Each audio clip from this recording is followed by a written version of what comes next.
I'm here with Huda Fakhreddine. Hello, Huda. Hi, Al. Thank you How for are having me. you? Good. Thanks How are for- you? I'm great. Thanks for doing this. So your father, Jawdat Fakhreddine, is a well-known, eminent Lebanese, Beirut-based Lebanese poet, although he's from a small village. And he has recently written some poems that are pertaining to the pandemic. I think the series is called A Street in the Pandemic and Other Poems, something like that. And they've been published in Arab Lit Quarterly online. And you, of all people, have been translating them. Yeah. So we've picked a poem called, in English, it's called Envy. And I wonder if you'll read it in Arabic, and I'll read your English translation of it, and then we'll take a few minutes and talk about it. Okay, sounds good. So this is envy in Arabic. حسد. عندما يتأتى لي الشعر أحسد نفسي ويذهب عني احتمال المرض وتحضرني الكائنات لأنصحها وأميز ما بينها وأحدد في طيها جوهراً أو عرض. And now envy in English as translated by Huda, my friend here. Envy. When poetry yields to me, I envy myself. The odds of malady fade, and all creatures attend to me as I discern them and determine in their folds essence from excess. Oh my, there's so much we can say about this. Yeah. Let's start with this. How is it possible for a poet in Beirut who is shut in like the rest of us, presumably, to think that when a poem works out, when a poem yields to me, his chances of malady fade, his chances of getting the virus fade? That's a counterintuitive statement. What is he doing there? Is it? I'm not sure it is counterintuitive. You think writing poetry keeps the virus away? Well, I think it's not so much the virus as much as time.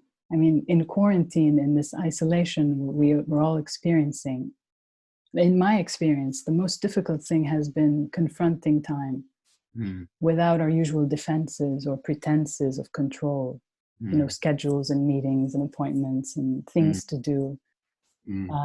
And poetry is probably the most powerful and satisfying way of controlling time. And I think short poems like this, when they work, yes, they are really satisfying. You feel like you've triumphed over time and wow, I captured love it. Yeah. The word malady in Arabic is what here? Is marad. And it means what? It means illness, malady. Yeah, so the pun is there in Arabic and English. There's a bit of a pun. Pun isn't quite the right word, but double meaning. Malady is the problem of being isolated in quarantine, but also actually the virus that could kill you. Yeah. So the odds of the virus killing you don't fade, but the odds of keeping at bay the problem of isolation fade. Yeah, I think I love so. the next line, and all creatures attend to me. There's something, he's invoking, your father, the poet, is invoking this magical, poetical, Prospero-like thing. Yeah. And he's inviting all of the creatures into into that moment where he's isolated alone. It's this feeling of being in control. Yeah, and you're right to say that, to point out malady. So the word that's translated as malady in Arabic is marad, and it's one of the anchors of this short piece, because this piece, it's short, and it's, you know, this one condensed thought, but it's also in form. So this is what we call in Arabic a free verse poem. Free verse doesn't translate. It's misleading in English. It is a poem, a short poem in meter, and it does employ rhyme. So the two words that rhyme in it are marad and arad, the word for malady and the word for excess.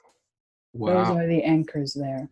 And the fact that it ends with the rhyme is very satisfying. I think it's what makes it. In Arabic. In English, you didn't dare try to figure that out. No, I didn't dare, exactly.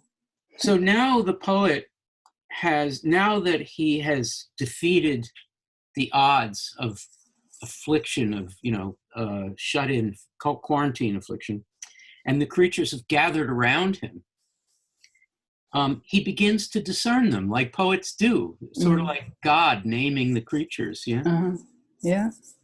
Can you talk about this discernment, poetry and discernment? It's a big thing. Yeah, discernment, and then determining essence from excess. So it's again, the way I read it, and the reason why I found myself translating it almost instantly, it's because it spoke to this experience of suddenly realizing what's important and what's not in all things, in time and experience and the things you do, but also the objects around you. And the only way to feel in control is to sit in some arrangement, like a small poem, a short poem that works. Arrangement is a beautiful word to use in this context. So just to be simple about it, essence, we're pro-essence and not so into excess at this moment. Yes. This is an affirmation of essence.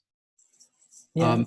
And the essence is what? It's the lifeness of the creatures and the poet, life.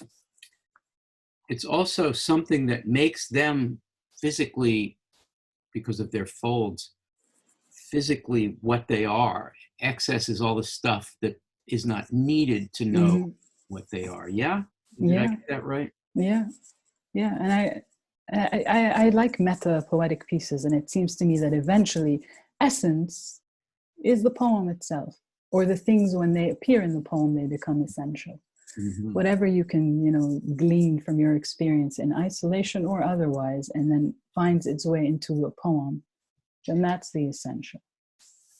Huda, leaving aside your deep knowledge of your own father and his poetry, that's going to be difficult. Yeah. It's difficult to do, but the word envy. So if I were to encounter this poem, as many people will do watching this video, and I'm sure I'll post it to social media, they'll see the title, Envy. And they'll say, should we envy him because as a poet he gets to do this? He envies himself in the poem, so that's complicated. Help us with envy. Yeah, you're right. Envy is a difficult word, and it needs to be justified somehow. But envying oneself is not as confident, or it doesn't brag. It's not a form of bragging as much as one thinks, right? Because this is something that rarely happens, that poetry yields to a poet. And I'm sure most poets talk about how much they struggle with words that don't come, and sentences that don't yield. And this is a rare occasion. This is like more of, I find it easy to sympathize with this kind of self-envy that's so rare. And it becomes this shining moment in an otherwise very difficult time. I think there are two kinds of metapoetic self-meaning possible here, and generally. One is that kind of gnarled, inward, all balled up thing that often poets get themselves into. And the other is, for lack of a better word, Whitmanian. It's I envy myself. It's almost as if I sing myself. I mean, there's something Whitmanian about this concept. Yeah. I envy myself, meaning, look at me. There's something very proud, suddenly. I'm not saying that it's either or. Yeah, it's not going to be either or. You're right. If you take this poem alone, it has the Whitmanian, celebratory, self-celebrating tone to it. But maybe because I was reading it and translating it in the context of the pandemic poems, where it comes as part of a cycle of poems that are all talking about a difficult time of being alone, of lamenting a street that is now empty of pedestrians. So in that context, it turns inwards, and it becomes more of a less celebratory tone, I think. Yeah. I have one more question for you, and we have to wrap up. For a poem that seems pretty selfless, I mean, he's celebrating a poem, but it seems it's a little muted, at least in English. This celebration, he's not clicking his heels over. He's done some hard work.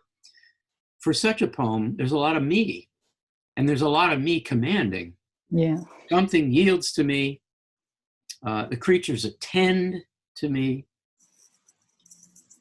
The poet is the king of the moment, in a way. Yeah, but exactly that, the king of the moment. It's a moment that's going to pass, and there are so many other moments where nothing comes to him, and he sits there waiting for it. Yeah. I promised that was the last question, but I have actually one more. In Arabic, the word for excess, you said it before, but what is it? Arad. And what is the connotation of that? The word arad means anything that's superfluous, that you can put on the side. It's not necessary. It can also mean ornamental and decorative, but definitely not essential. So it's a perfect word for a poem, even though essence is affirmed here and excess is put into the second rank. The poem does end, and as you suggested, rhymes on excess. So there's a little winking going on. Yes. He's done something pretty excessive. Exactly, yeah.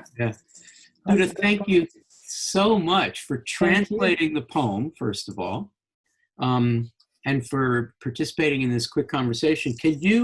Would you say something about your father's most recent publications so that people watching this might? There is recently an English translation of this poem, and I believe you had something to do with that. Of this poem?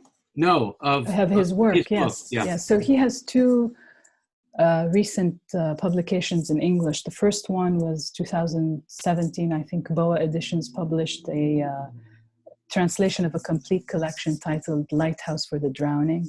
And I worked on that translation with poet Jason Iwan. Most recently, I worked with Roger Allen, to translate selections from his entire poetic works up so far. And it's titled The Sky That Denied Me, University of Texas Press. Wonderful. Thank you, Huda. Thank you so much for doing this. Thank you. If you liked this episode, watch another and subscribe. And join us for ModPo, a free and open course at modpo.org.